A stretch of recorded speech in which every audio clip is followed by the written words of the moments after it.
ભારતમાં એવો ટ્રેન્ડ ચાલી રહ્યો છે કે લોકો વેકેશન પડતા બહાર ફરવા જતા રહે. કોઈ લગ્ન હોય તો વિદેશમાં લગ્નનું આયોજન કરે, કોઈ વેકેશનમાં પ્રી વેડિંગ કરવા માટે જતા રહે. પરંતુ હાલમાં જ દેશના હિતમાં પ્રધાનમંત્રી મોદીએ લોકોને અપીલ કરી છે કે વિદેશને પ્રાધાન્ય આપવા કરતા દેશની ધરતીને વધુ પ્રાધાન્ય આપો. દેશની પવિત્ર ભૂમિમાં લગ્ન કરો. ગુજરાતીઓને તો સ્ટેચ્યુ ઓફ યુનિટીને વેડિંગ ડેસ્ટિનેશન બનાવવા અપીલ કરી છે. ત્યારે કેવું છે કે વડિયામાં સુંદર અને આહલાદક વેડિંગ ડેસ્ટિનેશન આવવું જોઈએ.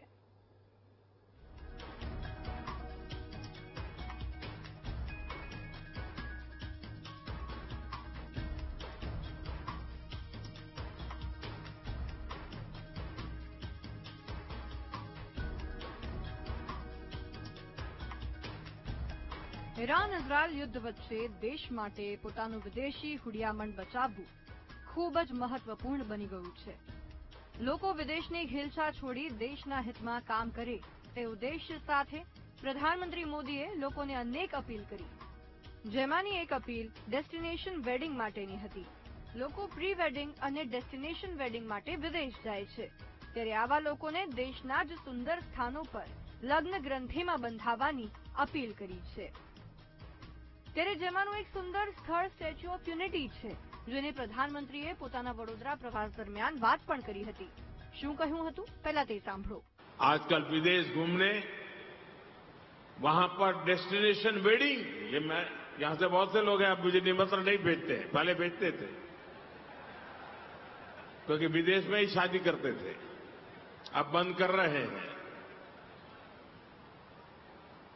ये विदेश में वेडिंग इनका फैशन खूब बढ़ रहा है, और लेकिन इस पर भी बहुत विदेशी मुद्रा खर्च होती है. वेडिंग के लिए भी मैं नहीं मानता हूं कि भारत से अधिक कोई अच्छी पवित्र जगह हो सकती है हमारे लिए.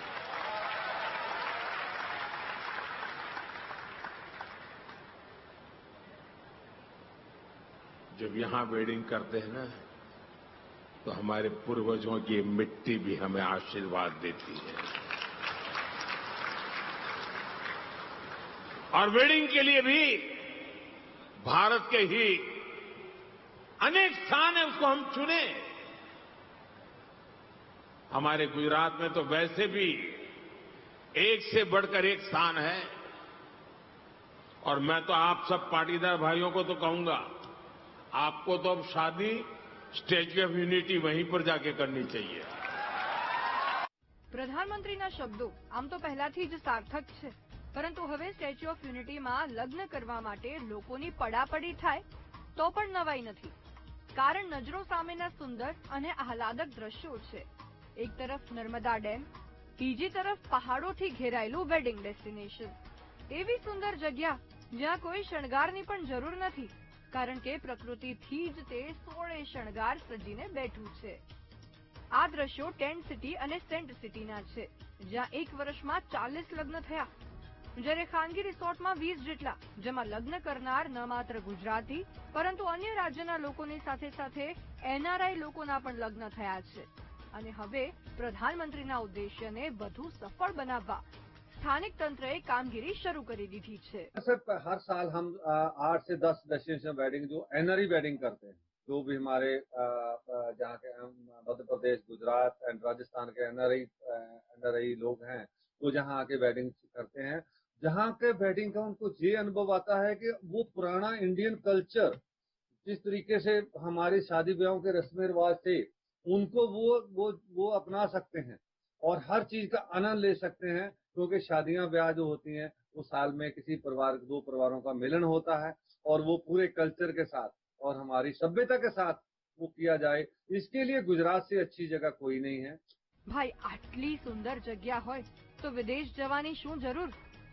विदेशमां पण आवी सुंदरता तो शोधी न मळे तो आवो તમે પણ તમારા સપનાનું વેડિંગ ડેસ્ટિનેશન સ્ટેચ્યુ ઓફ યુનિટીને બનાવો, જેથી દેશનો રૂપિયો દેશમાં જ રહે. Pravin Patwari, VTV news.